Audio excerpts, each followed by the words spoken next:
Live, local, now. This is the News at 6.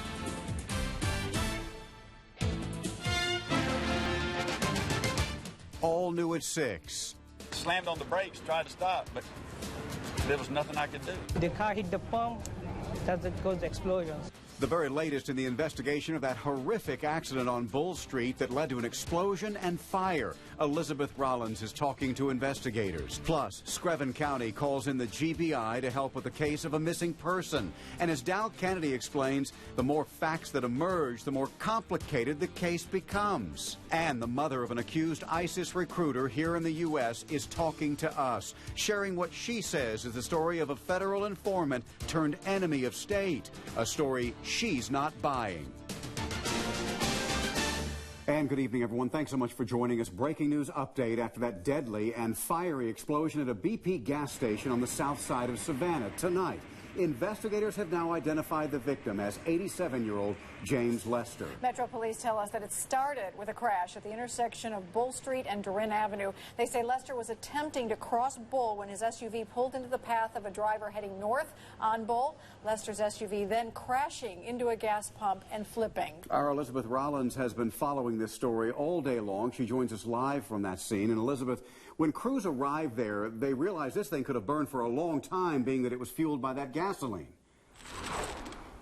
Exactly. This pump was actually knocked off its foundation. You can see it laying there on the concrete. So when firefighters arrived, they had to go inside, find that emergency switch to make sure the gasoline was turned off before they could get this fire under control. It's insane. I've never seen anything like that. Suddenly we just heard an explosion. Dozens of people couldn't believe their eyes, many capturing the moment on their phones. A horrific sight at one of Savannah's busiest intersections, a car going up in flames after hitting a gas pump. Somehow the car turned over and immediately started up in flames. I mean, huge flames. John Grogan says he was traveling north on Bull Street in his Toyota Prius when an SUV attempted to cross both lanes of traffic, leaving the Chevron station, heading towards the BP station. Grogan says he didn't have time to brake, and when he hit the SUV, investigators say the driver lost control and slammed into a gas pump. As soon as I hit him and turned around, the fire was going. The driver of the SUV didn't make it out in time, but emergency crews still had to act fast to keep the fire from spreading and potentially claiming more lives.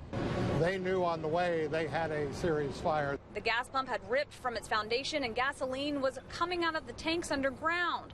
Firefighters not only had to stop the fire, but also the gas that was fueling it. We had both water and foam on it until the emergency shutoff could be reached and activated.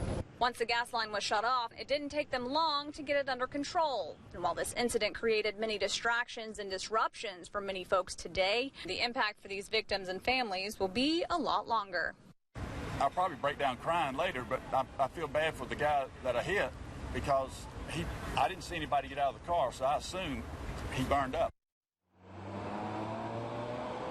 Now again, police have identified that victim as being 87-year-old James Lester. Now, in regards to what's next for the gas station here, you can see crews are here on scene. The owners tell us that they do plan to open up as soon as possible. They just have to make sure that the building is safe first. For now, we're live in Savannah. Elizabeth Rollins, WTOC News. New surveillance video just now into our newsroom showing the moment that explosion happened. Nearby Choose gas station sent us this footage of the wreck when the victim attempted to cross Bull Street, his car then crashing into that gas pump. We're going to continue to keep you updated on the latest information right here on WTOC and WTOC.com. And I kept updated on my mobile app because I was looking on Facebook Live, on WTOC on the Facebook page, and I was looking for those push alerts in Twitter. Right now, speeds reduced about 10 miles an hour heading out of the city on Durin near Bull, and speeds into the city about 25 miles per hour, so pretty average on your way home. What's not average on your way home? We've been monitoring a wreck on 16 westbound near Dean Forest. Much better now than it had been 14 minutes. About a half an hour ago, it was 40 minutes, so let's look at that traffic. It's still chock-a-block right there, slow going. The damage is already done, so still expect delays on 16 westbound, even though that wreck is cleared. David? Thank you, Jamie, for that update. And right now, let's head outside, taking a live look at the WTOC B&D Burgers downtown Skycam. Sunny, hot, calm here, but John, the tropics are churning again. Any updates? An update of what looks like it will be Fiona, as a matter of fact. Across our part of the world, here's the stormy weather that eventually will work in our direction. Gulf is quiet, Caribbean quiet, but here is Invest 98. This area of development, which now has a 90% chance of becoming a tropical or named storm, is really continuing to work its way, and all the computer models are continuing to push it northward into the central Atlantic, what we used to call a fish storm, and that looks like it will continue that way right into the weekend, Sunday, Monday, as a named storm, Fiona. We'll watch that. We'll watch what the results of that might be in terms of our own hurricane forecasts, and we'll have that coming up. Plus, your first alert forecast, David. That's straight ahead. Right now, Metro Police looking for 2 armed and dangerous men, they say. This after last week's home invasion in West Chatham County. And tonight we're learning that the Henderson Golf community where this happened has been a target multiple times recently. Our Wendy Redmond spoke with police today. So, Wendy, what's going on in the community, and now what are police doing to help protect the residents? Well, Jody, in addition to the home invasion on Brown Thrush Road last week, police tell me there have been 4 burglaries on that same road in the last 6 months. They say the home invasion happened in the middle of the afternoon. 2 men broke into a house, held the homeowner at gunpoint, and stole valuables. Thankfully, nobody was physically hurt. Police say because of the crime in that area lately, they attended a neighborhood meeting addressing the issue, and they are also sending more patrols throughout the community. Every time I pull out my house now, there's cops everywhere in the neighborhood and stuff, and it makes you kind of feel safe, but you never know when the stuff's going to happen. Again, both of the home invasion suspects are on the run right now, believed to be armed and dangerous. Police say they may have made off in a green extended cab Chevy Silverado Z71, similar to the one you see right here on your screen, with a silver or gray stripe at the bottom. If you have any information on any of the crimes that have happened in the Henderson Golf community, call Crime Stoppers. That number is 912-234-2020. Well, tonight we have an update for you on the woman that was stabbed and robbed near Forsyth Park over the weekend. Carol Bondico's loved ones telling us now that she has been released from the hospital. Metro Police say the attack happened around 3:30 Sunday morning when an armed man approached her, allegedly demanded her purse, and stabbed her before she could comply. Developing now, the disappearance of a Screven County man has local searchers now calling for some reinforcements, and the Sheriff's Office has turned the case over to the Georgia Bureau of Investigation. All new at 6, Bureau Chief Dow Kennedy bringing us the very latest. Investigators here at the Screven County Sheriff's Office hope bringing in the Georgia Bureau of Investigation can help broaden this search beyond just Screven County, but also bring in some resources that they don't have. This case all started a week ago when loved ones reported Travis Tankersley missing. That say he disappeared Friday was a week ago in the Newington area off Buck Creek, and no one has seen him or heard from him since then. That has family members very concerned. They've reported it to the Sheriff's Office. A massive search last week turned up no leads. That's why the Sheriff's Office has called in the GBI. He's been gone far too long. He normally doesn't stay gone this period of time, and we're just trying to find the answer to the question, where is that? Sheriff Kyle urges anyone with information to get in touch with them here at the Sheriff's Office in Sylvania or the GBI office in Statesboro. You can do that anonymously. They just want to know how they can find him safe and sound. In Sylvania, Dow Kennedy, WTOC News. We're going to take you back outside right now, taking a live look with the WTOC Westin Hilton Head Island Sky Cam. Because happening now, Town Council holding its annual meeting with several hot topic items on the agenda. One of those items approved a recommendation for lockouts. Our Georgia Ree Godfrey is joining us now to explain. Gigi? That's right. The Town Council approved the recommendation for the town to actually meet with residents to look into that issue. The town also approved the 2016 Beach Management Plan, which the Community Development Representative stated that through this plan, the town has been able to update a number of structures on the beach, bringing them to state requirements. He also mentioned that this plan is the reason that we have renourishment on our beach, what we've seen taking place over this summer. Now, there are 2 main areas of concern for lockouts, which are safety and crime. Residents Residents fear that the locked door between the rental units will create hazards because each occupant is unable to access the electrical panel. Now, when it comes to crime, residents fear cheaper rental rates will lead to higher crime rates. After the council approved the recommendation, the sheriff's office has been instructed to compile incident reports for South Beach to make the comparison between crime there in the lockout units. Now, something residents would like to see in response is more police presence, pushing for things like bike and foot patrol. Now, like I mentioned, the town will now send representatives to those areas to meet with residents to try to mitigate those problems. For now, I'm live on Hilton Head Island. George Godfrey, WTOC News. Coming up, FBI informant or enemy of state. That's the debate raging tonight over the arrest of a Muslim American. Family members telling his story tonight. And the long-awaited journey home. The crew of a cargo ship held for months off the Tybee coast are now less than a week away from an overdue homecoming. Overdue indeed. And let's head back outside right now. Crews working to repair the BP gas station where that wreck and explosion happened earlier today. This is once again a live picture of that scene. New developments at 6, and we know the name of the victim, 87-year-old James Lester. You can head to WTOC.com for the latest. We'll be right back. We're on 16 and it's bumper-to-bumper traffic heading westbound, and it's better though. Let me give you the drive times out there. It was almost over an hour to get out to that area from Durin and Abercorn. It'll take you about 15 minutes from there to 516, and then 516 to I-95. It's about 20 minutes. The damage has been done, but the wreck is clear. And then once you get past 95, no problems there. No problems on 21 either. Port Wentworth to Garden City, that's going to take you half an hour. That's average time, but then there from Rincon, it'll take 11 and another 16 to Springfield.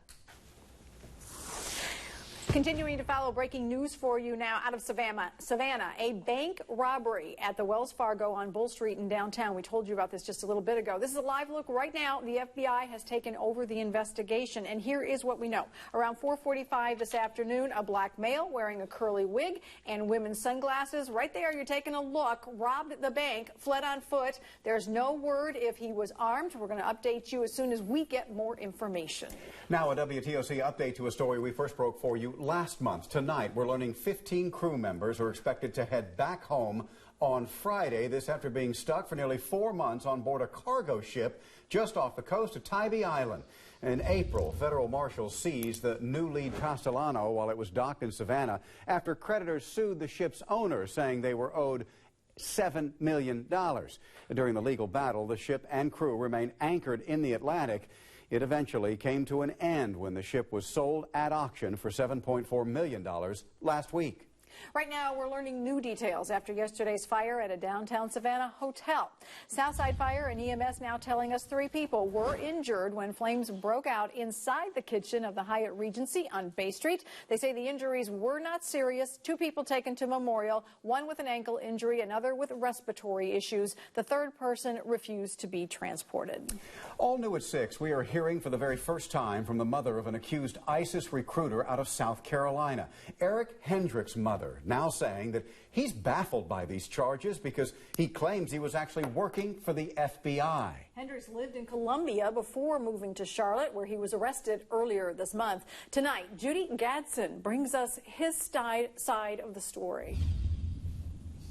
That morning they arrested him. They also came out to all of our homes at the same time. Linda Woods says her family is devastated about the accusations against her son. She told me she cooperated with federal investigators. I talked to them for about an hour, and I let them examine a place where my son was staying last year. But doesn't believe for 1 minute that Eric Hendricks is conspiring with terrorists. They told me that he was in trouble with, they mentioned jihad, and I didn't even know what that was. And that they wanted to know if he was buying land, if he, around here, if he ever talked about being anything against the military. Woods read part of a letter to us that she says Hendricks wrote to her in June of last year, saying he'd been working as a paid informant of the FBI since 2009 and was concerned he'd become a target. The next morning, we noticed 3 cars that looked like police. We also noticed a helicopter buzzing around. we drove to Hensley, which is a mile from here, to see if they were following us, and sure enough, they were following us. Do you believe everything that he has told you? I do believe it. My son used to be a trained security guard before he left Arkansas, and he told me that they approached him with saying, we know you're patriotic and don't you want to help your country? Those statements in that complaint, it doesn't even sound like him talking about bruh and cussing and going on. He doesn't do that. So yes, I believe everything he said. With an indictment pending against her son, Woods says she's speaking out to bring that injustice to light. People are afraid of what's going on, and I am too. But like I said, I know my son, and I know he would not hurt anyone. And Wood says once her son is formally indicted, a Muslim civil rights group may take up his case. The FBI says that they cannot comment because this trial is pending, and will continue to keep you updated on the case. Not too many complaints today about our weather. Oh, okay, it was hot. It's always hot. We've tied the record to be hot, and we'll be hot or slow to cool into the evening. 85, 83, 80 when we see you tonight at 11 o'clock.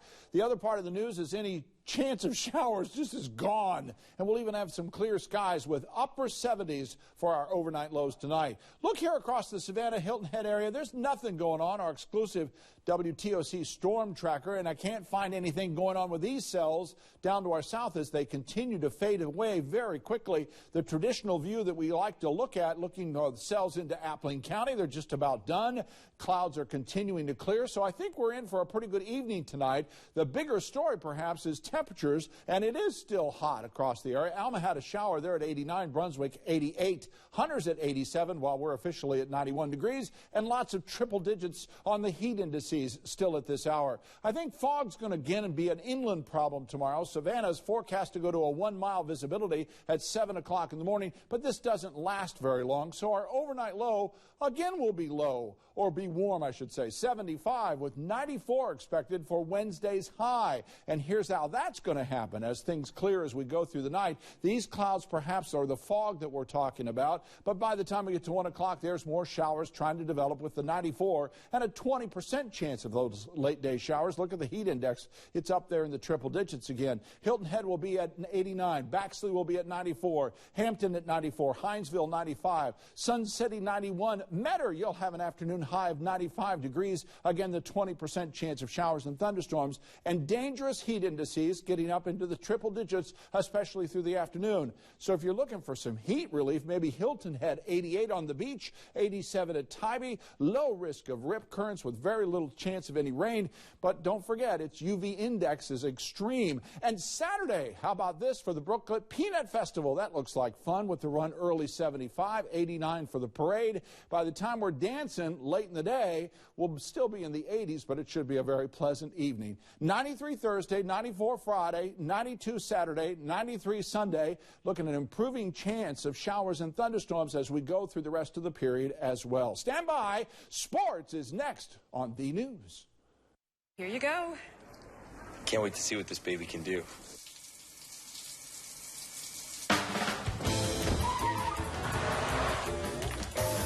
Thank you. Good morning. You remember my parents' anniversary? Wow. Right now, during Toyota's annual clearance event, get 0% APR for 72 months on a new 2016 Toyota Camry. That's 0% APR on the dependable Toyota Camry. Toyota. Let's go places. What's better than a value meal with 6 of Crystal's new, juicy, boneless wings tossed in barbecue or buffalo sauce? Getting it for just $3 boneless and 99 boneless cents, only for a limited time. Today, we're talking about automotive awards. What if I told you there was a car company that received all of these awards? One company, one award in all these? Chevy. Chevrolet is the most awarded car company of the last 2 years. I love it. So I'm just going to stay in here. Is that okay? Yeah. This summer, find your tag and get 16% of MSRP cash back on select remaining 2016 vehicles in stock. That's over $3,700 cash back on this all-new 2016 Chevy Cruze. Find new roads at your local Chevy dealer. My moderate to severe chronic plaque psoriasis made a simple trip to the grocery store anything but simple.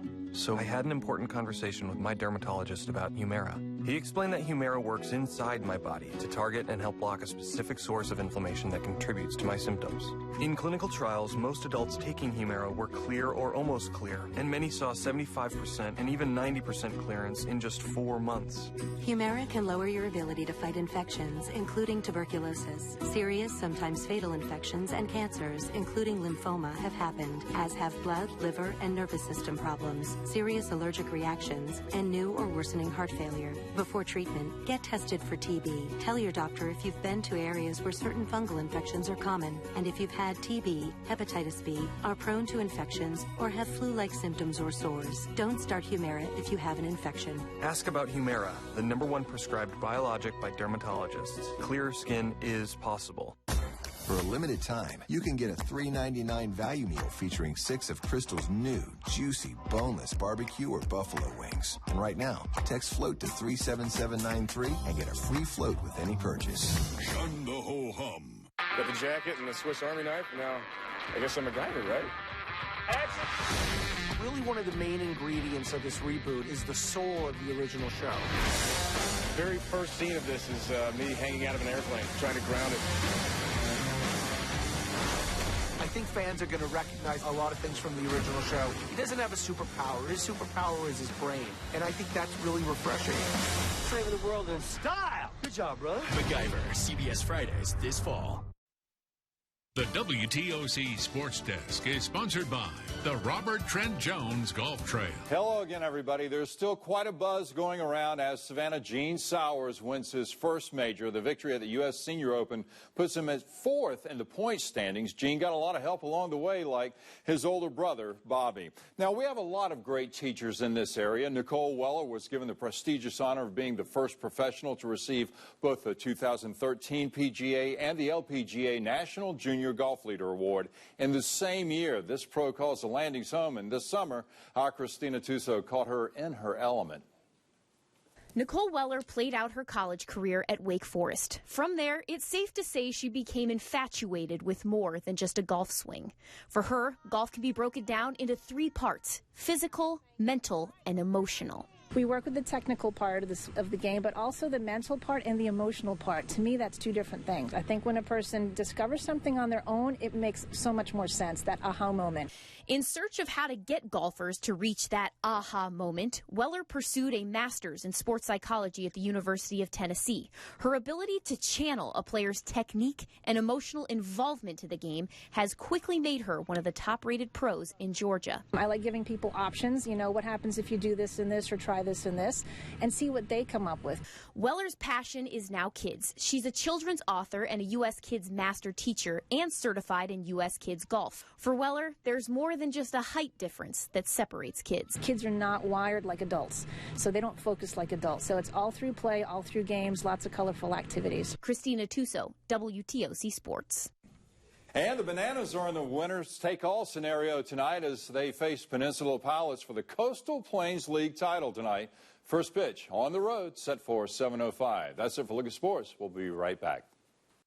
Hey, folks, we're taking a live look right now from our Savannah Hilton Head International Airport Skycam. Something is going on at the airport that has at least delayed all departures. Not really sure what it is. We'll, of course, update you both online and here on air if we can.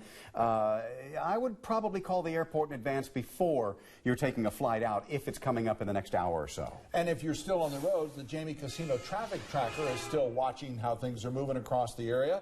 You're now sitting on 17, US 17, Ogeechee Road, and you're into the sun, of course. That's always a delay down to Richmond Hill and into Bryan County. Just take it easy there. Now, for our bus stop forecast, first thing in the morning, we should be dry again, 76, 93 by the time we get to 2 o'clock, headed home with the book bags stuffed with